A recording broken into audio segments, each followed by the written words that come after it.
Sir सुरू करूयात. Sure. नमस्कार. मराठवाडा मित्रमंडळाचे वाणिज्य महाविद्यालयाच्या स्पर्धा परीक्षा मार्गदर्शन केंद्राच्या ऑनलाईन उद्घाटन समारंभास उपस्थित IAS अधिकारी माननीय डॉक्टर राजेंद्र भारुड साहेब, आपल्या संस्थेचे कार्याध्यक्ष आदरणीय जाधव सर, महाविद्यालयाचे प्राचार्य डॉक्टर गोल्हार सर, माझे सहकारी प्राध्यापक आणि मित्रमैत्रिणींनो, आजच्या या उद्घाटन सोहळ्यात मी प्राध्यापक सुशील गंगणे आपल्या सर्वांचे मनपूर्वक स्वागत करतो. आजच्या या स्पर्धेच्या युगात आपले विद्यार्थी कोणत्याही क्षेत्रात मागे पडू नयेत आणि आपल्या महाविद्यालयात शिक्षण घेत असलेल्या सामान्य गरीब कुटुंबातील विद्यार्थ्यांनीही स्पर्धा परीक्षेत यशस्वी होऊन अधिकारी बनण्याचे स्वप्न प्रत्यक्षात उतरविले पाहिजे. त्यासाठीच स्पर्धेचे आपल्या संस्थेचे ब्रीद येथे बहुतांचे हित हे डोळ्यासमोर ठेवून आपण आपल्या महाविद्यालयातच स्पर्धा परीक्षा मार्गदर्शन केंद्र सुरू करावे अशी सूचना आदरणीय जाधव सरांनी केली व त्याचेच फलित म्हणून आजचा हा स्पर्धा परीक्षा मार्गदर्शन केंद्राचा उद्घाटन सोहळा आपण साजरा करीत आहोत. आजची कोविड-19ची परिस्थिती सामान्य होण्याची वाट न पाहता आहे त्या परिस्थितीमध्ये विद्यार्थ्यांचे शैक्षणिक नुकसान होऊ नये म्हणून ऑनलाईन प्रणालीचा वापर करत आपण या स्पर्धा परीक्षा मार्गदर्शन केंद्र सुरू करत आहोत.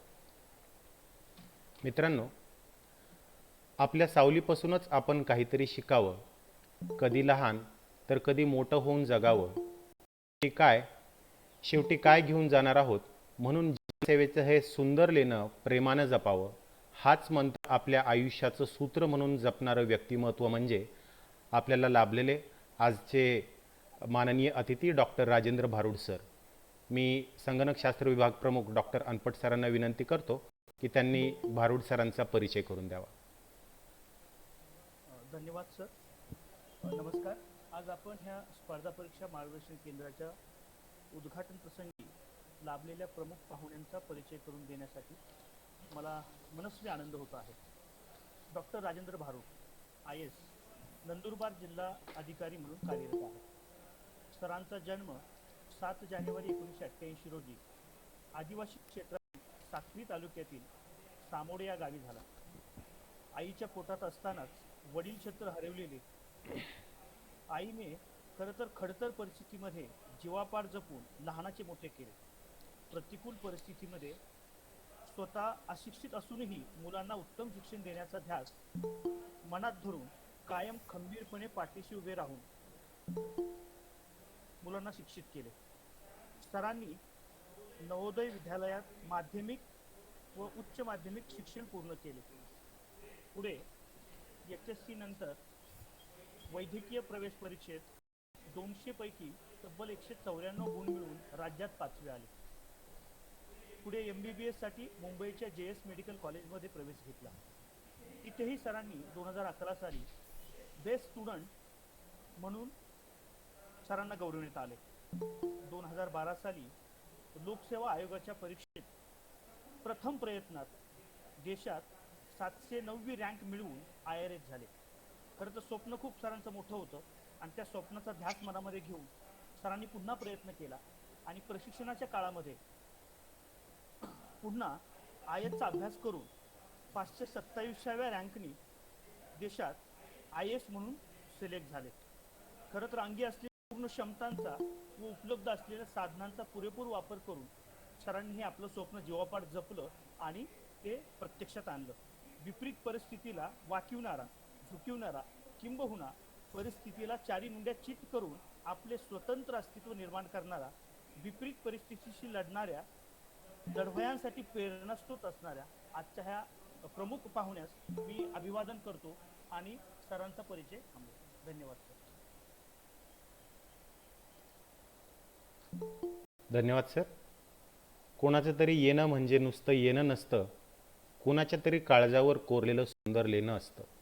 लोकसेवेचं, समाजसेवेचं देणं असतं. लोकसेवेच्या ध्येयाचे अहोरात्र झटणारं व्यक्तिमत्व म्हणजे आपले आजचे अतिथी माननीय डॉक्टर भारुड सर यांचं मी पुनश्च मनपूर्वक स्वागत करतो.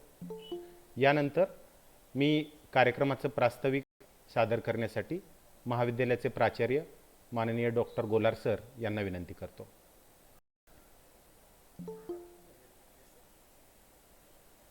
कार्यक्रमाचे सन्माननीय अतिथी डॉक्टर राजेंद्र जाधव सर, आपल्या संस्थेचे कार्याध्यक्ष आदरणीय जाधव सर, माझे सर्व सहकारी, आपल्या महाविद्यालयाच्या आणि आमच्या इतर महाविद्यालयातून स्थानिक झालेले सर्व विद्यार्थी वर्ग, शिक्षक, आवाज येत नाही.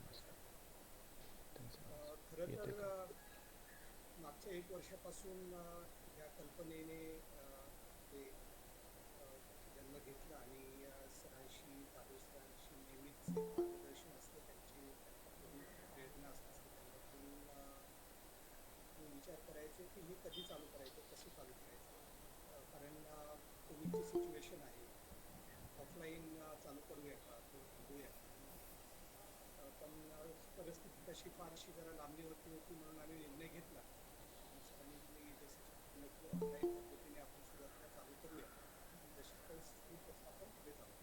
या प्रेरणेतून या स्पर्धा परीक्षा केंद्राचा दिली आणि स्थापना केली आहे. मुख्यतः मी सर्वांना जसं एक थोडंसं त्याचं विश्लेषण करत असताना लक्षात आलं की आमचे विद्यार्थी जी आहेत ती कॉमर्स करतायत, BCAचा कोर्स करतायत आणि त्याबरोबर आणखी काहीतरी करतात. म्हणजे आधी CA/CHची परीक्षा कोणी करतायत, MPSC, रेल्वेज, बँकिंगच्या परीक्षा देतात. तर ह्या सगळ्या परीक्षा आपण जर बघू तर ह्या मुख्यतः रोजगार आणि लाईव्हलीहूडशी रिलेटेड आहेत. आणि आपण मुख्यतः काय करतो की एज्युकेशन फॉर नॉलेज अशा पद्धतीने आपण प्रयत्न करतो. पण education for livelihood, education for employment हेही तेवढंच महत्त्वाचं असतं. आणि ह्या अनुषंगाने आपण अधिक काय करू शकतो जेणेकरून ही विद्यार्थी स्वयंसक्षम बनतील, त्यांच्यामध्ये ते सर्व गुण अवगत होतील, जेणेकरून ह्या परीक्षा ते सहजरित्या पास करू शकतील आणि पूर्ण त्यांच्या आयुष्यामध्ये एक वेगळी कलाटणी मिळू शकते. अशा प्रयत्नातून किंवा अशा उद्देशातून आम्ही स्पर्धा परीक्षा केंद्राची निर्मिती आणि स्थापना केलेली आहे. आणि अधिक आनंदाने सांगायचं झालं तर याला भरपूर प्रतिसाद मिळालेला आहे. हे कॉमर्स असेल, अगदी 11वी-12वीच्या मुलांनी देखील यामध्ये प्रवेश घेतला. तर सर्वांची उद्दिष्ट वेगळी आहे. काहींना CS करायचं आहे, काहींना MPSC UPSC करायचं आहे, काही मुलांना रेल्वेज किंवा बँकिंगच्या परीक्षा द्यायच्या. म्हणून आम्ही या स्पर्धा परीक्षेचे 3 केंद्र विभाग केलेले आहेत. एक विभाग हा मुख्यतः CA आणि CS, त्यातून तुम्ही कंपनी सेक्रेटरी याच्यामध्ये मार्गदर्शन करेल, त्यांना ट्रेनिंग करेल. दुसरा विभाग जो असणार आहे MPSC आणि UPSC विद्यार्थ्यांना मार्गदर्शन करेल. आणि तिसरा जो असणार आहे बँकिंग, स्टाफ सिलेक्शन, रेल्वेज आणि तत्सम परीक्षा. ह्या परीक्षेसाठी ते विद्यार्थी प्रयत्न करत आहेत, त्यांना मार्गदर्शन. त्याचा पूर्ण आराखडा आम्ही बनवलेला आहे आणि हा आराखडा ऑलरेडी आम्ही मुलांशी डिस्कस करून पूर्ण त्याचं हे पुढचे 3 महिने कसे सेशन्स होणार आहेत, कोण रिसोर्स पर्सन असणार आहे, याची पूर्ण तयारी केली आहे. पण आता विद्यार्थ्यांना नेहमीच एक प्रकारचं सध्याची जी स्थिती आहे त्या स्थितीला आपण जर बघितलं तर थोडीशी मनाची तयारी म्हणा किंवा त्यांच्यामध्ये असणारं प्रोत्साहन म्हणा, हे थोडंसं कुठेतरी आपल्याला ॲडजस्ट करणं गरजेचं आहे. आणि त्या अनुषंगाने आम्हाला असे व्यक्ती हवे होते की ज्या ह्या प्रवासातून जे गेलेले आहेत आणि ज्यांचं कार्यही तेवढंच महत्त्वाचं आहे. आज डॉक्टर बारुख सरांचा जेवढा प्रवास जेवढा प्रेरणादायी आहे तेवढं त्यांचं कार्यही प्रेरणादायी आहे. कोविडच्या सिच्युएशनमध्ये त्यांनी ज्या पद्धतीचं काम नंदुरबारमध्ये केलेलं आहे, महाराष्ट्र शासनाने दखल घेऊन सगळ्या जिल्ह्यांना सांगितलेलं आहे की तुम्ही नंदुरबारचा प्रयोग इम्प्लिमेंट करा, की हे कार्यही तेवढंच महत्त्वाचं आहे. आणि अशी व्यक्ती आपल्या कार्यक्रमाला लागणं हे आपलं भाग्य आहे. आपल्या सर्वांचंच, सर्व मुलांना त्याची प्रेरणा आणि प्रोत्साहनही मिळणार आहे. जास्त वेळ न घेता मी पुढच्या कार्यक्रमासाठी सरांना विनंती करतो, आदरणीय जाधव सरांना विनंती करतो त्यांनी त्याचं मनोगत त्यांनी द्यावं आणि नंतर आपण सगळेच जाधव सरांना ऐकण्याची इच्छुक असणार आहोत. पुन्हा एकदा सर्वांचं स्वागत. धन्यवाद सर. मित्रांनो, काही माणसे धाक आणि शास्त्राच्या बळाने मिळालेला आदर मिळवतात. फार थोडी माणसं अशी असतात जी काम आणि चारित्र्याच्या बळावर आदर कमावतात. जगप्रसिद्ध उद्योगपती हेनरी फोर्ड यांची काही वाक्ये आहेत. शाश्वत मूल्य पैशाच्या मोबदल्यात मिळत नसतात, किंबहुना पैशाच्या मोबदल्यात जे विकत घेता येतं त्याला शाश्वत मूल्य म्हणता येत नाही. आपल्या कार्यातून शाश्वत मूल्याचा आदर्श घालून देणारं प्रेरणादायी व्यक्तिमत्व म्हणजे आपले आदरणीय जाधव सर. मी जाधव सरांना विनंती करतो की त्यांनी आपलं मनोगत व्यक्त करावं. मी सर्वांना आदरपूर्वक नमस्कार करतो. मराठवाडा मित्रमंडळाच्या वाणिज्य महाविद्यालयाच्या वतीनं आज आपण MPSC, UPSC, CA, CS, banking आणि इतर स्पर्धात्मक परीक्षेच्या संदर्भामध्ये एक मार्गदर्शन केंद्र सुरू करण्याचा आपण मनोदय केलेला आहे. आणि या स्पर्धा परीक्षेचं उद्घाटन करण्यासाठी आदरणीय डॉक्टर राजेंद्र भारुड साहेब या ठिकाणी आलेले आहेत. मला सुरुवातीला एवढ्यासाठी आनंद होतोय की अत्यंत योग्य व्यक्ती या उद्घाटनाला लाभलेली आहे. त्याच्याबद्दल मी त्यांचं मनापासून स्वागत तर करतोच, पण त्यांना निमंत्रित करण्याबद्दलची जी डॉक्टर बोल्हार यांची कल्पना आहे त्याबद्दल त्यांचं कौतुक करतो आणि त्यांचंही अभिनंदन करतो. या स्पर्धा परीक्षेच्या निमित्ताने आलेले आमचे सर्व प्राध्यापक, यामध्ये सामील होऊ इच्छिणारे विद्यार्थी आणि मित्र, आज आपण स्पर्धा परीक्षेच्या संदर्भामध्ये डॉक्टर भारुड साहेब यांचं मार्गदर्शन प्रामुख्यानं ऐकणार आहोत आणि त्या पद्धतीने पुढे दिशा किंवा वाटचाल जी आहे ते क्रमित करणार आहोत. मी या सगळ्या विद्यार्थ्यांना एवढंच विनंती करेन की आजकाल लाखो विद्यार्थी MPSC किंवा UPSCच्या परीक्षेला बसतात. आम्ही ज्या वेळेला विद्यार्थी होतो त्यावेळेला हे प्रमाण शेकड्यामध्ये होतं किंवा अनेकांना माहिती नव्हतं MPSC आणि UPSC म्हणजे काय. पण अलीकडे अनेक विद्यार्थ्यांना खेड्यापाड्यापर्यंत सुद्धा MPSC UPSC ची माहिती मिळालेली आहे आणि अनेक ग्रामीण भागातील विद्यार्थी सुद्धा इथपर्यंत या अभ्यासक्रमासाठी भाग घेऊन आपलं भविष्य उज्ज्वल करण्यासाठी प्रयत्न करत आहेत. पण याच्यात एकच अडचण आहे की आमच्या वेळेला पूर्वी असं कोणी म्हणत नव्हतं. काय करताय म्हणलं की मी MPSC करतो, UPSC करतो असं म्हणत नव्हतं कोणी. ते करायचे, पण आता 2-2, 3-3 वर्ष काय करताय म्हणलं तर पुण्यामध्ये राहून MPSC करतो किंवा UPSC करतो आणि लाखो विद्यार्थी पुण्यामध्ये आहेत किंवा महाराष्ट्रामध्ये असे दिसून येतील. तर हे थोडंसं चिंतेची बाब झालेली आहे. त्याचं कारण असं की जागा समजा 5 असतील आणि 1000 विद्यार्थी परीक्षेला बसणार असतील तर मग कितीही हुशार, कितीही अगदी कॉम्पिटंट विद्यार्थी असला तर त्यांचं सक्सेस हे त्या जागेशी निगडीत आहे. म्हणजे 5 जागा आणि 1000 विद्यार्थी असं कुठंतरी ते प्रमाण आहे. त्यामुळं या विद्यार्थ्यांनी आपलं आयुष्य जे आहे 3-3, 5-5 वर्ष केवळ याच्यामध्ये घालवायचं आणि त्याच्यात सक्सेस मिळालं नाही तर मग नैराश्य यायचं. किंवा आता परवाची पुण्यामधली घटना जी आहे ते एका विद्यार्थ्याने आत्महत्या केली. तर ही बाब थोडीशी म्हणजे पालकाच्या, समाजाच्या सगळ्यांच्या दृष्टिकोनातून थोडीशी चिंतेची बाब झालेली आहे. म्हणून मी असं म्हणेन की या स्पर्धा परीक्षेच्या साठी माहिती घ्या, प्रयत्न करा, पण तुमचा अल्टरनेटिव्ह प्लॅन, ज्याला आपण बी प्लॅन असं म्हणतो, तोही तयार ठेवणं गरजेचं आहे. तुम्ही काय करताय तर मी नोकरी करतोय, नोकरी करता करता कॉम्पिटिटिव्ह एक्झामिनेशनची तयारी पण करतोय असं जर झालं तर पालकांना, तुम्हाला, समाजाला, कुणालाच जरी ते त्या प्रकारचं जे आहे ते टेन्शन निर्माण होणार नाही. कारण आता परिस्थिती खूप स्पर्धात्मक झालेली आहे. त्यामुळे मी संस्थेच्या वतीनं एवढं म्हणेल की या केंद्राच्या वतीनं की ज्या सगळ्या विद्यार्थ्यांना लाखो रुपये खर्च करणं शक्य नाहीये, कारण त्या फी आणि काही कोचिंग क्लासेसच्या वगैरे, पण आम्ही या सेंटरमधून कमीत कमी खर्चामध्ये चांगल्या प्रकारचं मार्गदर्शन कसं करता येईल हा आमचा उद्देश आहे. आणि दुसरं IAS व्हायचं असेल तर शहरामध्ये येऊन क्लासेस लावलेच पाहिजेत असं काही नाहीये. आज डॉक्टर राजेंद्र भारुड साहेबांचं हे पाहिल्यानंतर त्यांचा आदर्श तुमच्या समोर ठेवला. एवढ्या प्रतिकूल परिस्थितीत, एवढ्या ग्रामीण भागामधून एक विद्यार्थी पुढे येऊन भारतीय स्तरावर यश मिळवू शकतो, ही जर बाब तुमच्या समोर आली तर ज्याला आपण फायर इन द बेली असं म्हणतो, तर मला वाटतं या मार्गदर्शनातून, या स्पर्धा परीक्षेतून खूप काही करू शकतो असं मला वाटतं.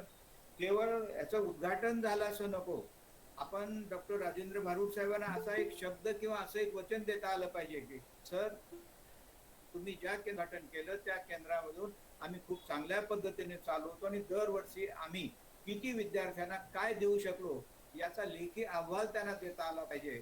नसेल तर एक आता उद्घाटन झालं आणि त्यांनी नंतर कधी विचारलं काय झालं तुमच्या केंद्राचं, तर आपल्याला नाही नाही चालू आहे असं न म्हणता काहीतरी निश्चितपणे आपल्याला त्यांना सांगता आलं पाहिजे, ही अपेक्षा मी व्यक्त करतो. कारण आज प्रमुख भाषण जे आहे किंवा प्रमुख मार्गदर्शन जे आहे डॉक्टर राजेंद्र भारूड साहेबांचं आहे. मी त्यांच्याकडून एक अपेक्षा करतो किंवा त्यांना विनंती करतो की ज्यावेळेला ही परिस्थिती नॉर्मलाइज होईल त्यावेळेला आमच्या सर्व विद्यार्थ्यांना तुम्ही ऑफलाईन पद्धतीने स्वतः येऊन त्यांना आपलं दर्शन देऊन आपलं स्वतः मार्गदर्शन करून त्यांना प्रोत्साहित करावं अशी मी अपेक्षा व्यक्त करतो आणि थांबतो. जय हिंद, जय महाराष्ट्र. निश्चितच धन्यवाद सर. यानंतर ज्यांच्या मार्गदर्शनासाठी आपण सर्व आतुरतेने वाट पाहत आहोत असे माननीय डॉक्टर राजेंद्र भारूड साहेब यांना मी विनंती करतो की त्यांनी आजच्या या स्पर्धा परीक्षा मार्गदर्शन केंद्राचं उद्घाटन झालं असं जाहीर करावं व उपस्थितांना मार्गदर्शन करावं. भारूड सर. नमस्कार. माझा आवाज सर्वांना येतोय? हो येतोय सर. माननीय भाऊसाहेब जाधव सर, मराठवाडा आपले कॉलेजचे प्राचार्य गोलजी यांनी अतिथी परिचय करून दिल्याची संदीप अंकणजी आणि सूत्रसंचालन करणारे सुशीलजी. पहिली गोष्ट, आज आपल्या कॉमर्सच्या माध्यमातून चाललो एमपीएससी आणि यूपीएससी उद्घाटन कार्यक्रम व्हॉइस ऐकू होते का तुम्ही? तर ह्या सोहळ्याच्या निमित्ताने थोडा ऐकू होते. मला वाटतं बाकीचे माईक बंद ठेवले तर बरं होईल. सर्व उपस्थितांना विनंती आहे की सर्वांनी आपापले डिव्हाइस म्यूट मोडवरती ठेवावेत. तर ह्या पूर्ण कोविडच्या कालावधीमध्ये वेगवेगळ्या समस्या, चॅलेंजेस आपण बघतोय. त्यातली सर्वात मोठी समस्या जी आज सर्वांसमोर येते म्हणजे जॉब एम्प्लॉयमेंटची. खाजगी क्षेत्रामध्ये जॉब्स हे नेहमी डिमांड बेस्ड असतात. जर गरज असेल जॉब असेल, गरज संपली जॉब भेटत नाही. मग ती प्रायव्हेट IT कंपनी असेल, कुठलंही इतर प्रायव्हेट सेक्टर असेल, हा त्यांचं एक बेसिक प्रिन्सिपल आहे, बेसिक नेचर आहे. गव्हर्नमेंट सेटअपमध्ये depending upon the taxation policy आणि डिपेंडिंग अपॉन द नीड्स दरवर्षी निघणं अपेक्षित असतात, दरवर्षी पदभरती होणं अपेक्षित असतं.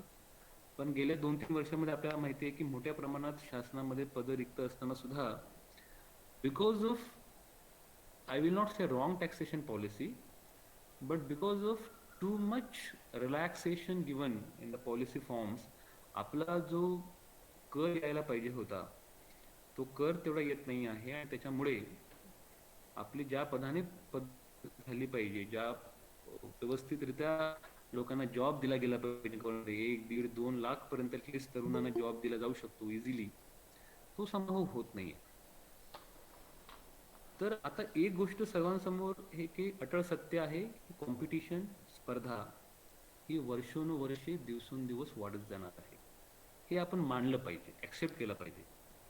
आणि जसं जाधव सर बोलले किंवा गोलार सर बोलले की पूर्वी शेकडोमध्ये लोक बसायचे, ग्रामीण भागात तेवढा याचा प्रचार झाला होता. ग्रामीण भागात सर्व लोकांचं मॅक्स टू मॅक्स शिक्षक किंवा मॅक्स टू मॅक्स पोलीस या पद्धत त्यांची टार्गेट होते, ओपिनियन्स होते, ऑब्जेक्टिव्ह होते. परंतु आता गावात सुद्धा बरेचसे लोक PSI होत आहेत, तहसीलदार होत आहेत, डेप्युटी कलेक्टर होत आहेत. माझ्या सरसाला IAS होण्याची संधी मिळाली. आणि ह्या पूर्ण जीवनातल्या प्रवासामध्ये आपण जर पाहिला तर मागील 10 वर्ष, मी जेव्हा 2012ला सिलेक्ट झालो होतो फर्स्ट टाइम, आणि आज 2021 जवळपास 9 वर्ष संपली. या 9 वर्षाच्या कालावधीत स्पर्धा परीक्षांचा आमूलाग्र बदल झालेला आहे.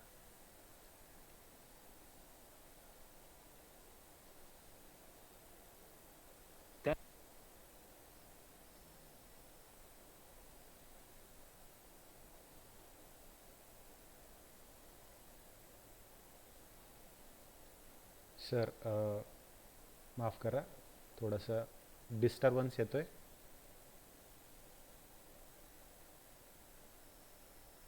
भारूड सर, आवाज ऐकू येतोय? तुमचा आवाज येतोय. भारूड सरांचं मला वाटतं कनेक्टिव्हिटी लॉस्ट. अनपट सर, एकदा फोन करून पाहाल?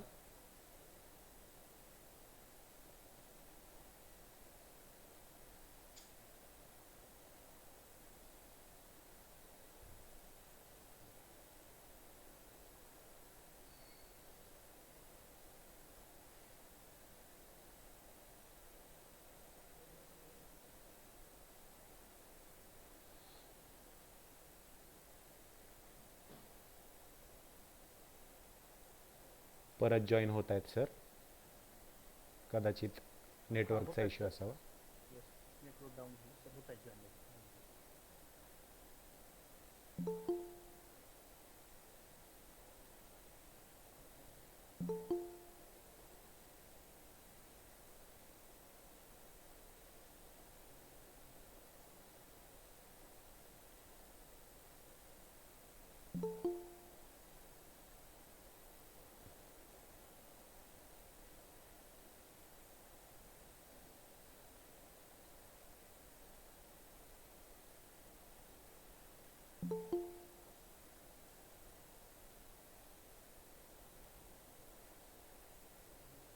हां, माझा आवाज होपफुली येत असेल परत.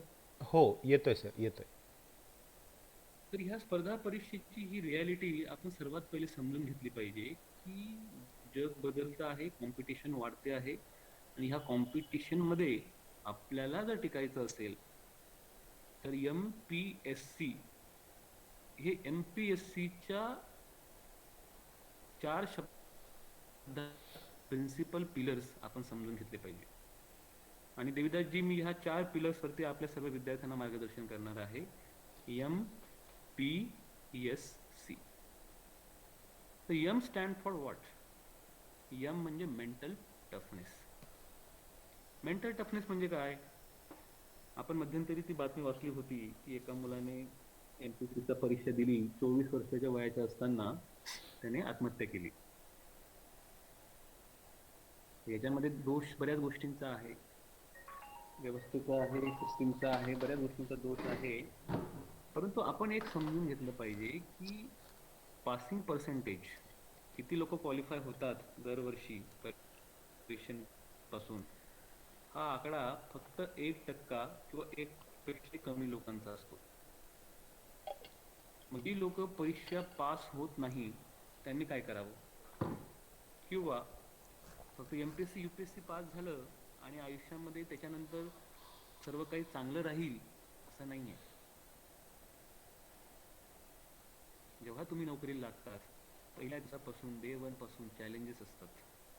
डिस्ट्रिक्ट कलेक्टर म्हणून नंदुरबारला मी 2 वर्ष काम केले. कोविड डिझास्टर मॅनेजमेंट असेल, बर्ड फ्लू मॅनेजमेंट, इलेक्शन्स, अतिवृष्टी, वेगवेगळ्या प्रकारची निवेदनं, being a chairman of more than 200 committees, रोजच्या meetings, visitors.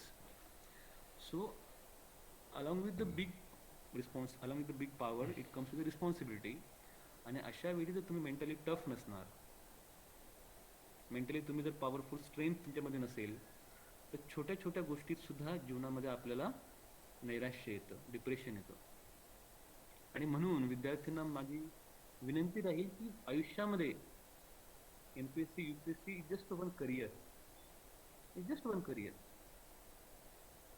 त्याच्यामध्ये तुम्हाला जॉब शुरिटी आहे, सर्व आहे, पण जस्ट अ जॉब. आणि ह्या जॉब मध्ये सर्वात पहिलं जर काही ॲट्रिब्यूट, सर्वात पहिलं जर कुठलं इम्पॉर्टंट कॅरेक्टर असेल ते म्हणजे तुम्ही मेंटली किती टफ आहात. ज्या तुमच्या डिफिकल्ट सिच्युएशन, लाईफमधल्या कठीण चॅलेंजेस येतील त्यावेळी तुम्ही स्वतःला कशा पद्धतीने ते सामोरं जातात, कशा पद्धतीने डील करतात, this is very very important, very very important. आणि ह्या मेंटल टफनेसमुळे जेव्हा लहानपणी आमच्या घरी लोक यायचे, दारूचा आमच्या आजीचा व्यवसाय होता आणि मी कामाला असते आता आमच्या बॅच टाकायची 2-3 दिवस ती भाकरी मला खायला लागायची. कारण आदिवासी समाज, भिल्ल समाज, थोडी, परंतु या काळामध्ये आम्ही असं स्वतःला खरी निराशेच्या खोमध्ये की पुढे काय होणार, कसं होणार हे न विचार करता आज काय करता येईल, आज कसं वागता येईल आणि आज बेस्ट काय करता येईल हे करायचं. म्हणून मी हे म्हणेल की ज्या मुलांकडे mentally आहे, जे मेंटली फार स्टेबल आहे, जे डिफिकल्ट सिच्युएशन सहनक्षमता आहे, शक्ती आहे, असे लोक एमपीएससी चे आयडियल कॅन्डिडेट आहेत. कॅन्डिडेट म्हणतो मी. म्हणजे एमपीएससी पास झाला तर पुढे तुमचं आयुष्य स्थिर राहील आणि त्या कदाचित एमपीएससी जरी तुम्ही फेल असला तर जीवनातलं जे काही तुमचं इतर गोष्टी आहेत, जीवनात जे काही तुमचे चॅलेंजेस आहेत ते तुम्ही सहजपणे डील करू शकतात. हा झाला या. दुसरा पिलर आपण समजू शकतो तो म्हणजे पी.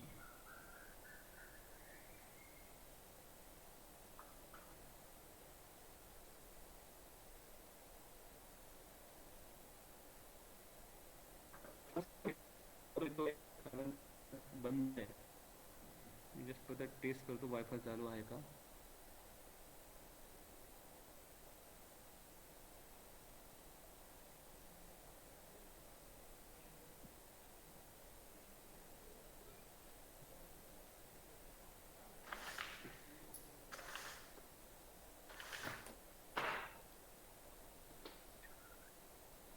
दुसरा मला पिलर आपला आहे तो म्हणजे पी. हा पी म्हणजे prepare for the best. Prepare for the worst म्हणजे काय. मी जेव्हा एमबीबीएस होतो मध्ये मनात विचार आला होता, आपल्या मनात विचार येईल निवेदनाची टीम मध्ये झाला असेल, पहिला अटेम्प्ट दिला, दुसरा अटेम्प्ट दिला, तिसरा अटेम्प्ट, जर मी पास नाही झालो तर काय. माझं उदाहरण आहे मित्रांनो, plan be prepare for the worst. जर मी 3 वर्ष दिले, 4 वर्ष दिले, आयुष्यात लक्ष द्यायचे नाही, आयुष्याला प्रयत्न करायचे नाही, ठरवूया ठीक आहे. मी 2 वर्ष 1 वर्ष डेडिकेटेडली मी परीक्षा देईन. आपल्याला पहिल्या 2 अटेम्प्टमध्येच कळून जातं की आपलं काय कुठलं आहे, किती आपलं लाईन आहे, किती आपण लागू शकतो. आणि मग तुमचा जो सेकंड प्लॅन बी आहे, तुम्ही जॉब करू शकता, तुम्ही काम करू शकता, साईड बाय साईड स्टडी करू शकता की किती मुलं आहेत. माझं फर्स्ट टाइम सिलेक्शन झालं तेव्हा मी इंटर्नशिप केली आणि सेकंड टाइम जेव्हा सिलेक्शन झालं मी ट्रेन झालं. दोघी वेळी मी फुल टाइम अभ्यास करू शकलो नाही, दोघी वेळी मी कम्प्युटर एंगेजमेंटमध्ये होतो. सेकंड टाइम मध्ये माझा पगार चालू झाला होता, ट्रेनिंग वगैरे सुरू होतो, त्यामुळे फायनान्शियली बऱ्यापैकी स्टेबल होतो. हा अत्यंत महत्त्वाचा घटक आहे की प्लॅन बी आणि prepare for the worst. That is the key pillar. उगीच कोणीतरी येऊन म्हणतो की माझ्यासारखी माझ्या आयुष्यात सगळं बरोबर आपण टाकले, एमपीसीला वाहून गेलं, आता काहीच नाही, फक्त एकच ध्येय ते म्हणजे कलेक्टर व्हायचं, एसपी व्हायचं, तहसीलदार व्हायचं. मित्रांनो, स्पर्धा परीक्षामध्ये 80% चुकून काम करतं आणि 20% काही म्हणतो लक फॅक्टर. फायनल कसा आहे तो इंटरव्ह्यूचा, एक ऑब्जेक्ट प्रश्न, बऱ्याच छोट्या छोट्या गोष्टी असतात याच्यावर सुद्धा रँक डिसाईड होते आणि तुमचे मार्क. तुम्ही माझ्यापेक्षाही खूप लोक हुशार असतील, तुमच्यापेक्षाही खूप लोक हुशार असतील, पण कधी कधी असं होतं कारण तो इंटरव्ह्यूचा वेळ किती असतो, प्रश्न कसे विचारले जातात, पॅनलिस्ट कोण आहेत, ऑब्जेक्टिव्ह प्रश्न करताना एक कॅटेगरी झाला, त्या छोट्या छोट्या गोष्टी सुद्धा म्हणजे रँक डिसाईड करतात, तुमचं करिअर डिसाईड करतात. So I will always say 80% hard work, 20% your luck factor काम करतो बऱ्याच वेळा. परंतु प्लॅन बी आणि प्रिपेअर फॉर द वर्स्ट हा प्रिन्सिपल आपण डोक्यात ठेवला पाहिजे की एकदा कदाचित झालं नाहीच तर काय. Suicide is not the option at all. 15 वर्षापूर्वी 20 वर्षापूर्वी एमपीसीचे लोक देतच नव्हते. UPSC देतच नव्हते, पण कोणी सुसाईड नाही केली. आता आपणच आपल्या मनात सर्व बर्डन टाकतो. माझं लग्न सुद्धा फक्त परीक्षा द्यायचं आहे. ह्या सर्व गोष्टी हा आयुष्याचा भाग आहे. काही लोकांचं सिलेक्शन होतं, काही लोकांचं नाही होत. परंतु जे 99% लोकांचं सिलेक्शन होत नाही, त्या लोकांनी आपल्या आयुष्यातल्या इतर भरपूर काही वाटा आहेत, बिझनेस आहे, शेती आहे, काही प्रायव्हेट कंपनीज आहेत. जिथे जिथे आपल्याला संधी मिळेल त्या ठिकाणी आपण आयुष्याची वाटचाल ही करत राहिली पाहिजे. आणि मला असं वाटतं की हा जो सेकंड पिलर आहे पी, हे जर आपण व्यवस्थितपणे केला, म्हणजे अननॅचरल जे दडपण असतं, स्ट्रेस बऱ्याच अंशी कमी होतं. कारण मला तर माहिती होतं की जर माझं झालंच नाही सिलेक्शन 2 वर्षानंतर मी मेडिकल ऑफिसर म्हणून जॉईन करेल व पोस्ट ग्रॅज्युएशन करेल, पण ती संधी ती गरज पडलीच नाही. Third important thing I will say, source of inspiration. Yes, third important thing. आता सोर्स ऑफ इन्स्पिरेशन का महत्वाचा आहे, याचं 2 कारण आहेत. एक तर हे पूर्ण परीक्षेचं ड्युरेशन खूप मोठं आहे, बिग ड्युरेशन.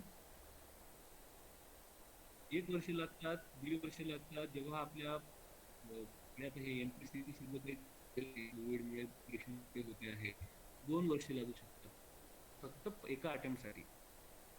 आणि जर यदा कदाचित आपल्याला पहिल्या अटेम्प्टला लक काम नाही आलं, बऱ्याच गोष्टी प्रॉब्लेमॅटिक झाल्या, द्यावा लागला, तिसरा द्यावा लागला, 3 इयर्स 4 इयर्स पर्यंत आपल्याला कंटिन्युअसली काम करावं लागतं. आणि ह्या पूर्ण काळामध्ये तुम्हाला कोणी इन्स्पायर करणारा व्यक्ती पाहिजे. मग तो चांगला मित्र असू शकतो, चांगली मैत्रीण असू शकते, चांगल्या व्यक्तींची पुस्तकं असू शकतात, आपले घरातले आई असतात, शिक्षक असू शकतात. पॉझिटिव्ह लोकांचा नेहमी सोबत ठेवायचं. कारण काय होतं, जेव्हा तुम्ही एखाद्या निगेटिव्ह ग्रुपमध्ये आणि नकारात्मक लोकांसोबत असतात, असतातच, आपण त्या बॉर्डरवरती असतो. ऑलरेडी वी आर फिलिंग की काय खरं नाहीये, nothing is going to happen. परत त्या निगेटिव्ह लोकांमध्ये आलं अजून जास्त तुम्ही खचतात, अभ्यासात मन लागत नाही. अभ्यास करताना खूप वेळ विचार येतात की बघा, तो 7 वर्ष त्याने अभ्यास केला, काही झालं नाही, आणि 6 वेळा केला, काही झालं. तुझं पहिलं अटेम्प्ट आहे ना, तू पहिल्या अटेम्प्टवर फोकस, तू तुझ्या पहिल्या अटेम्प्टवर फोकस कर. वाय यू थिंक अबाउट हिम. त्याने 6 अभ्यास केला काय, 7 वर्ष केला काय, त्याने इतके अटेम्प्ट दिले काय, पण तुझा पहिला अटेम्प्ट, दुसरा अटेम्प्ट तर व्यवस्थित दे. काही म्हणतात की याने दिल्लीला 3 वर्ष क्लास लावलं काही झालं नाही, याने 4 वर्ष क्लास लावलं त्याचं काही झालं नाही, कसं होणार.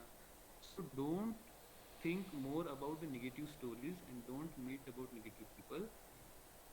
पॉझिटिव्हली आणि इन्स्पायर करणारे लोकांच्या सोबत राहा. Again I am saying you की तुम्ही ठरवा की तुम्हाला किती वर्ष अभ्यास करायचा आहे, किती अटेम्प्ट तुम्हाला द्यायचे आहेत, दॅट इज लाईफ. आणि त्याच्यानंतर कदाचित झालं नाही तर whatever the regular second plan B आहे त्याच्यावरती आपण काम केलं पाहिजे. पण सोर्स ऑफ इन्स्पिरेशन, मग ही इन्स्पिरेशन व्यक्ती स्वरूपात असू शकते किंवा पुस्तक स्वरूपात असू शकते. आज जे मी पुस्तक लिहिलं होतं, मी एक स्वप्न पाहिलं, ह्या पुस्तकांच्या 1.5 लाख कॉपीज पूर्ण महाराष्ट्रात विकल्या गेल्या. आणि मला कितीतरी मुलांचे मेल्स येतात, मेसेजेस येतात, ते जेव्हा PSI झाले, झाले, अधिकारी झाले, तलाठी झाले, की सर जेव्हा जेव्हा आम्हाला आयुष्यामध्ये लो वाटायचं, निगेटिव्ह वाटायचं, दडपण असायचं, आम्ही तुमचं पुस्तक वाचायचो. कारण book can be also the source of inspiration. माझ्या स्वतःसाठी माझी आई सोर्स ऑफ इन्स्पिरेशन होती. जेव्हाही मला कधी कम्पेअर करायचो की यांचं काय होणार, त्यांचं काय, त्यांचा आहे तो विषय आहे, अशा काळामध्ये मी आईजवळ जायचो, आईच्या पाया पडायचो आणि विचार करायचो की आपण आपल्या आईसाठी काहीतरी केलं पाहिजे, घरच्यांसाठी काहीतरी केलं पाहिजे. सोर्स ऑफ इन्स्पिरेशन नेहमी तुम्हाला पुश करत असतात. फाईट आहे, करत राहा. So that continuous source of inspiration is very very important, very important. आणि शेवट मित्रांनो, लास्ट मी C पासून बोलेल, commitment toward your final goal. Mentally tough असाल, प्लॅन बी आहे, प्रिपेअर फॉर द वर्स्ट आहे, इन्स्पिरेशन आहे, परंतु आज इच्छा झाली अभ्यास करायची आणि त्या मूवीला जाऊ आणि परत झोपा काढू आणि तेरवा जाऊ, अशा त्यांनी UPSCचा अभ्यास होत नाही. Commitment for your final goal. What is your commitment? तुम्ही स्वतःला त्यामध्ये वाहून नेलेलं आहे, किती डेडिकेटली तुम्ही त्याचा अभ्यास करता आहेत ह्या सर्व गोष्टी. कारण मी जो पहिला अटेम्प्ट दिला, इंट्रोडक्शन करताना बोललेच की मला CET मध्ये 294 मार्क होते, 97% मार्क होते.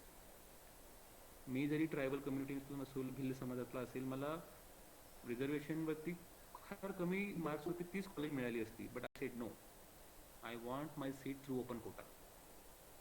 Just because I taken birth in tribal community doesn't mean I don't have any potential. आणि पोटेन्शियल सिद्ध करण्यासाठी माझं गोल आहे, मला 190च्या वरती मार्क पाहिजे. 114 मार्क मिळाले. कॉलेजचा बेस्ट स्टुडंट अवॉर्ड मिळाला. फर्स्ट टाइम UPSC क्लिअर झालो. आणि शक्य आहे. फक्त काय, तुमचं गोल काय आहे त्याचं निरंतर चिंतन आणि ते गोल अचीव करण्यासाठी स्वतःमधील कमिटमेंट. आणि मला असं वाटतं देवीदासजी, हे जे 4 पिलर जे आहेत हे जर आपल्या विद्यार्थ्यांनी काढलं, तर जाधव साहेब बोलले की पुढच्या वेळी जेव्हा आपली कॉलेज सुरू होईल खरंच आपल्याला येऊन भेटेल. परंतु ह्या 4 गोष्टी एक व्यक्ती घडवत असतो. मेंटली किती टफ आहे, प्लॅन बी आणि प्रिपेअर फॉर द वर्स्ट आहे का, सोर्स ऑफ इन्स्पिरेशन आहे का, आणि कमिटमेंट फॉर द फायनल गोल किती कमिटमेंट त्याची आहे. ह्या 4 गोष्टीवरून MPSC कॅन्डिडेट कसा आहे हे ठरलं जातं. नाहीतर कोणी उठसूट सुम्या गोम्या म्हटलं अरे मला MPSCचा अभ्यास करायचा, ते MPSC काही खायचं हलवा नाही तो. असं long term planning, long term dedication, strategy, discipline. म्हणून it should not be fashion, it should be not fashion, it should be passion. Passion पाहिजे, फॅशन नाही पाहिजे की तुला आज हा कपडा आवडला तू घातला दुसरा घातला, असं नाही. आणि मला असं वाटतं हे जर आपले सर्व विद्यार्थी पाळू शकतील तर मला खात्री आहे की आपल्या कॉलेजमधून जास्तीत जास्त कमिटेड, इन्स्पायर्ड आणि पॅशनेट मुलं हे MPSCला सिलेक्ट होतील. सर्वांना शुभेच्छा. ऑफिशियली त्याचं उद्घाटन झालं असं मी डिक्लेअर करतो. धन्यवाद.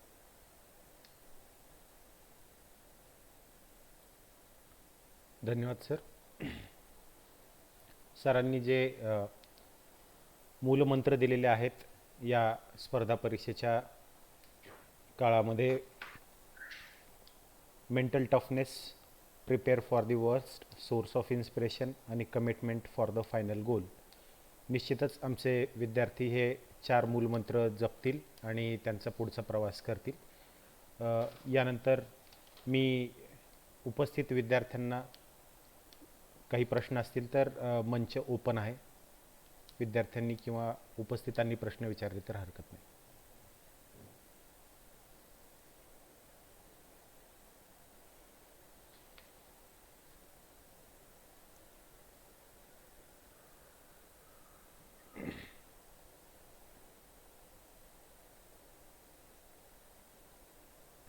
सर एक प्रश्न आला विद्यार्थिनीकडून. विद्यार्थिनी आहे की सर आम्ही 2 वर्षापासून प्रिपरेशन करायचा प्रयत्न करतोय, पण कधी कधी द्विधा मनस्थिती असते मनामध्ये की हे करू का ते करू. त्या संदर्भात काय करता येईल?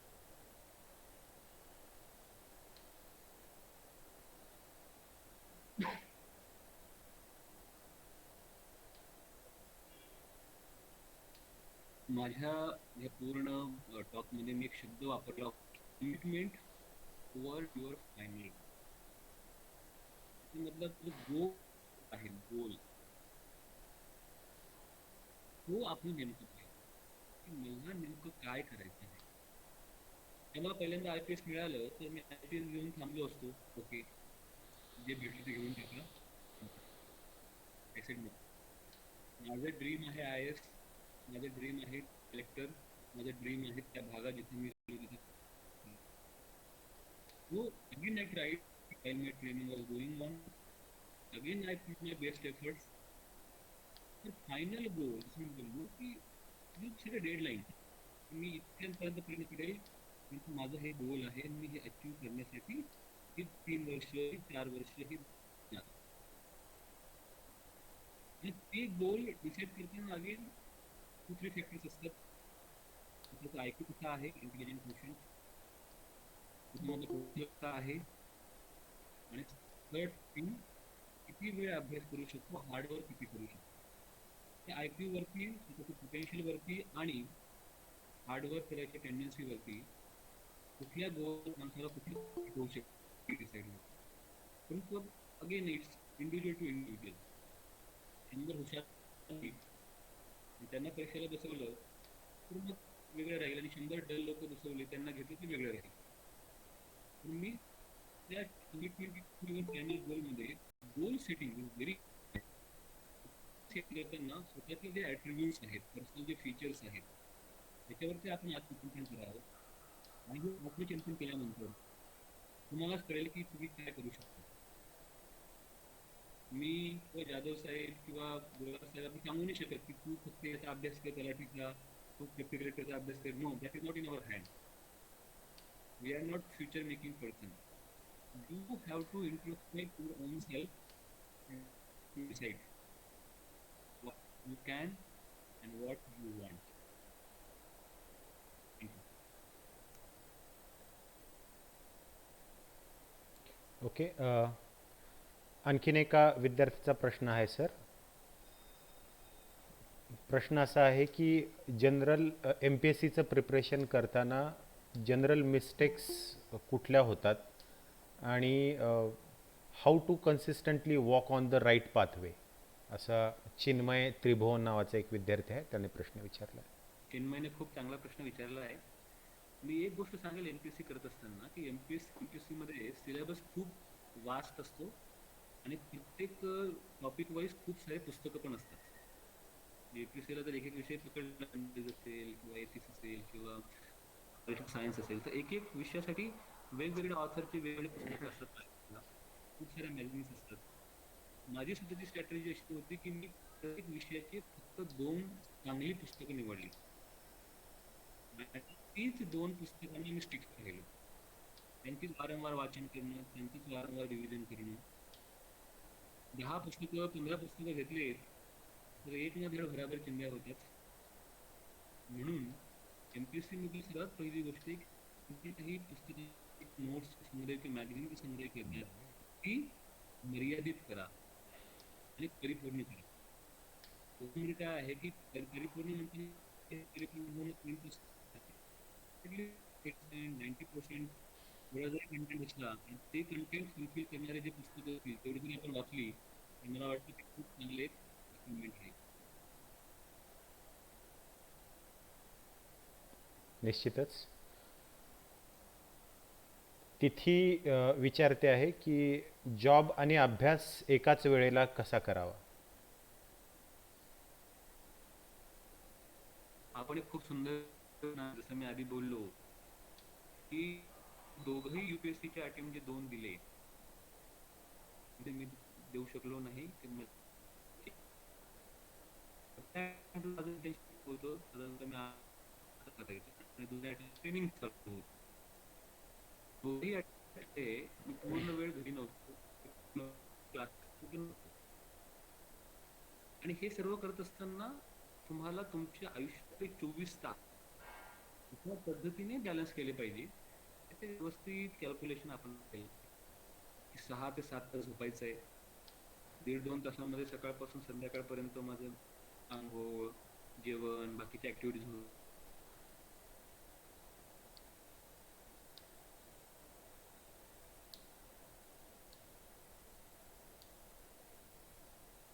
सर आपला आवाज येत नाहीये. हॅलो सर, एक क्वेश्चन होता. 1 मिनिट बाळा, श्रुती, 1च मिनिट.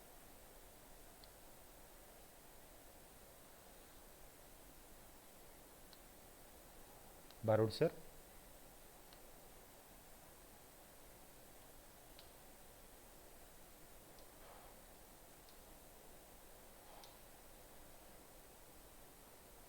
अनपट सर, एकदा.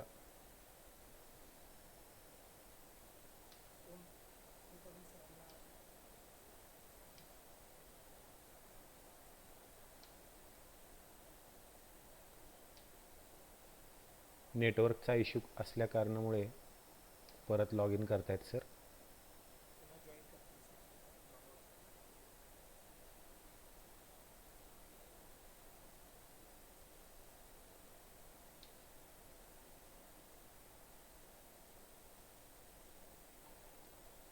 होत आहेत का? हो, झाले, जॉईन झाले सर.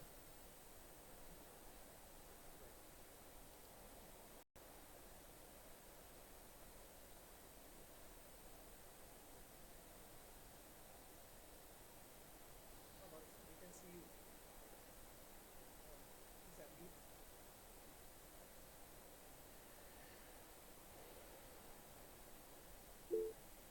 हे सर्व मी सांगताना हे सांगतो आहे की टाइम मॅनेजमेंट आणि वर्क मॅनेजमेंट हे सर्व करत असताना मोस्ट इम्पॉर्टंट काय आहे की वेळ सदुपयोग करताना पण ज्या गोष्टी आपण अवॉइड शकत नाही त्या गोष्टींची पहिले लिस्ट केली आहे मला हे द्यायचंच आहे आणि त्या पलीकडचं वेळ आहे त्या वेळेमध्ये अभ्यास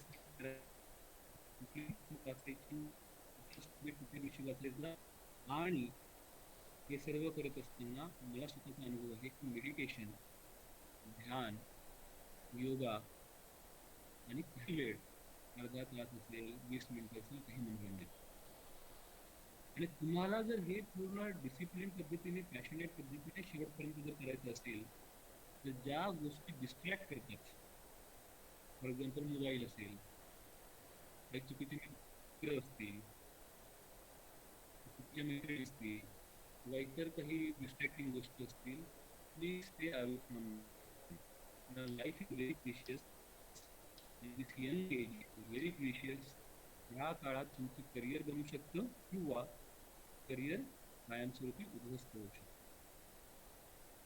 आणि म्हणून हे सर्व कॉम्बिनेशन ऑफ ॲट्रिब्यूट्स आहेत कॉम्बिनेशन ऑफ फीचर्स आहेत व्यक्ती किती इन्स्पायर्ड आहे किती डेडिकेटेड आहे किती डिसिप्लिन्ड आहे किती पॅशनेट आहे अशा पद्धतीने टाइम मॅनेजमेंट तो करतो घ्यायचं टेबल वही पुस्तक घ्यायचे छान लिहायचे 8 ते 9 हे विषय 9 ते 10 हा विषय 10 ते 11 हा विषय संध्याकाळी 8 कामाचा वेळ ह्या वेळेला मी जेऊ बिलकुल रोबोटिक पद्धतीने झालं पाहिजे आणि again if you want some recreation you should once in a week 2 तास बघा काय अडचण नाही केलं पाहिजे ते सुद्धा महत्त्वाचं आहे but it should be in a discipline manner जसं एखाद्या व्यक्तीला स्वीट खूप आवडतात खायला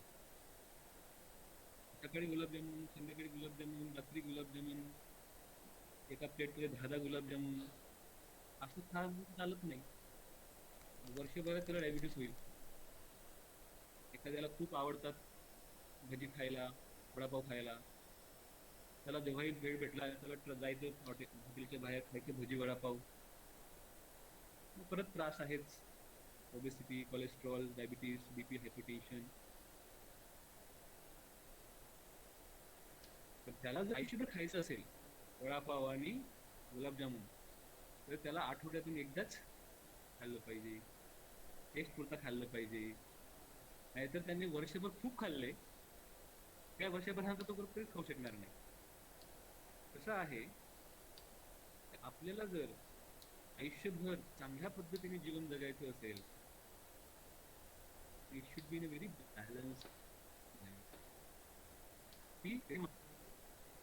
टाइम मॅनेज करताना किंवा डिसिप्लिन करताना you should be giving time for most important priority of your life अभ्यास स्टडी करताना डिस्ट्रॅक्शन दूर ठेवा don't be social media during your study time keep away from all the social accounts unnecessary आमच्या सुद्धा सर्व काही नव्हतं आता करावं लागतं आम्हाला सर्व वी आर इन पब्लिक परंतु हे सर्व ॲट्रिब्यूट्स अत्यंत फाईन आहेत आणि महत्त्वाचे आहेत ते जर आपण करू शकलो तर मला वाटतं फार चांगले रिझल्ट येऊ शकतो मला वाटतं आता प्रश्न आपण थांबूया आणि समारोप करूया अशी मी विनंती करेल बोलासाहेब जाधव साहेब हरकत नाही सर. एका विद्यार्थिनीचा प्रश्न आहे, शेवटचा प्रश्न घेऊया तुमची परवानगी असेल तर. Hello sir. हां श्रुती. सर मी MPSCची तयारी करतेय. स्टेट बोर्डचे वाचन किती वेळा करावे संदर्भ पुस्तके वाचण्या अगोदर? श्रुती माझ्यापेक्षा तुमचे जे टीचर्स आहेत ते खूप हुशार आहेत बिकॉज मी फक्त UPSC दिली होती आणि ती पण मी दिली होती 10 वर्षापूर्वी. So currently so many changes are happen in the MPSC. तर पुस्तकं कुठली वाचायची, ते संदर्भ काय आहेत, तर आपले टीचर्स खूप चांगल्या पद्धतीने सांगतील. ओव्हरऑल MPSC किंवा स्पर्धा परीक्षाचं जे कन्सेप्ट आहे आणि अप्रोच आहे आणि त्याचे जे काही पिलर्स आहेत याच्याबद्दल मी आपल्याला सांगितलेलं आहे. मोर डिटेल्ड आणि मोर सविस्तर गायडन्स हे नंतर कधीतरी आपले टीचर्स आपल्याला करतीलच. ऑनलाईन सुद्धा खूप सारं मार्गदर्शन उपलब्ध आहे, खूप सारे पुस्तकं यायला असतात आणि विषय निहाय एक्झाम निहाय आपल्याला आपले शिक्षक मार्गदर्शन करतील. मला वाटतं गोलाल साहेब, यादव साहेब सर्वांनी खूप वेळ दिला. जवळपास आता 1 तास होत चाललाय आणि it was a wonderful programme. I am very happy to be part of this programme. Thank you very much. Thank you sir. सरांचा प्रवास ऐकल्यानंतर गुरु ठाकूर यांच्या काही ओळी आठवतात की असे जगावे दुनियेमध्ये आव्हानांचे लावून अत्तर, नजर रोखुनी नजरेमध्ये आयुष्याला द्यावे उत्तर.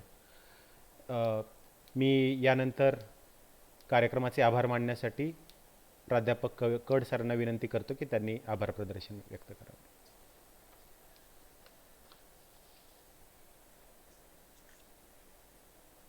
धन्यवाद सर. कार्यक्रमाचा शेवटचा भाग म्हणजे आभार प्रदर्शन आणि यासाठी मी आपल्या समोर तिथे आहे. आज दिनांक 11 जुलै 2021 रोजी मराठवाडा मित्रमंडळाचे वाणिज्य महाविद्यालय यांच्या अंतर्गत सुरू करण्यात आलेल्या स्पर्धा परीक्षा मार्गदर्शन केंद्राचा उद्घाटन सोहळा माननीय डॉक्टर राजेंद्र भारुड साहेब यांच्या हस्ते पार पडला. या प्रसंगी उद्घाटक व प्रमुख वक्ते म्हणून डॉक्टर भारुड साहेबांनी विद्यार्थ्यांना अतिशय मोलाचे मार्गदर्शन केले व वेळात वेळ काढून या कार्यक्रमाला उपस्थित राहिलात. याबद्दल मी त्यांचे महाविद्यालयाच्या वतीने मनपूर्वक आभार व्यक्त करतो.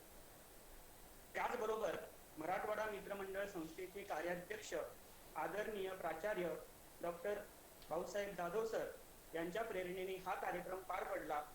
तसेच सरांनी उपस्थित राहून विद्यार्थ्यांना मार्गदर्शन केले, याबद्दल त्यांचे देखील मी आभार व्यक्त करतो. तसेच महाविद्यालयाचे प्राचार्य डॉक्टर देवीदास गुल्हार सर यांच्या मार्गदर्शनाखाली हा कार्यक्रम पार पडला, याबद्दल मी त्यांचे आभार व्यक्त करतो. त्याचबरोबर महाविद्यालयातील विविध विभाग प्रमुख, माझे प्राध्यापक बंधू, सहकारी मित्र तसेच शिक्षक आणि शिक्षकेतर कर्मचारी यांनी देखील या कार्यक्रमामध्ये उपस्थिती लावली, याबद्दल मी त्यांचे आभार व्यक्त करतो. यासोबतच महाविद्यालयातील विद्यार्थी मोठ्या संख्येने या कार्यक्रमास उपस्थित राहिलेत आणि मार्गदर्शनाचा लाभ घेतलात, त्याबद्दल त्यांचे देखील आभार. त्याचबरोबर आजच्या या कार्यक्रमाचे आपण YouTube लाईव्ह केलेली आहे आणि महाराष्ट्राच्या कानाकोपऱ्यातून बरेच विद्यार्थ्यांनी तिथे देखील या कार्यक्रमाचा लाभ घेतला, त्यांचे देखील मी मनपूर्वक आभार व्यक्त करतो. तसेच संस्थेच्या अंतर्गत विविध महाविद्यालयातील प्राचार्य, शिक्षक आणि शिक्षकेतर कर्मचारी यांनी देखील या कार्यक्रमास आपली उपस्थिती लावली, त्याबद्दल त्यांचे देखील आभार. तसेच या कार्यक्रमाचे समन्वयक डॉक्टर संदीप अनपट सर, प्राध्यापक सुशील गंगणे सर, प्राध्यापक अमोल चौधरी सर यांनी या कार्यक्रमाच्या यशस्वीतेसाठी अतिशय मोलाचे कष्ट घेतलेत आणि कार्यक्रम यशस्वी पार पडला, याबद्दल त्यांचे देखील आभार. शेवटी हा कार्यक्रम इथे संपला आहे असं मी संयोजकांच्या वतीने जाहीर करतो आणि कार्यक्रमाची सांगता ही राष्ट्रगीताने होईल. त्यासाठी मी सर्वांना अशी विनंती करतो की सर्वांनी आपापल्या जागी उभे राहून राष्ट्रगीतासाठी उभे राहावे, यासाठी सर्वांना विनंती.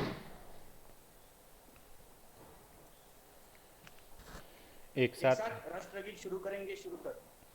जनगण मन अधिनायक जय हे भारत भाग्य विधाता.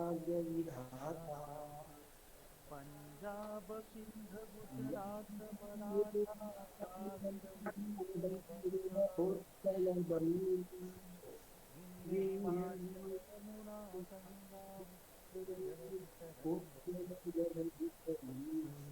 शुभ नामे जागे तव शुभ आशीष मागे गाहे तव जय गाथा जनगण मंगलदायक जय हे भारत भाग्य विधाता जय हे जय हे जय हे जय जय जय जय हे भारत माता की जय. जय. धन्यवाद. धन्यवाद सर. धन्यवाद. अध्यक्षांच्या वतीने कार्यक्रम संपलेला आहे असं मी घोषित करतो.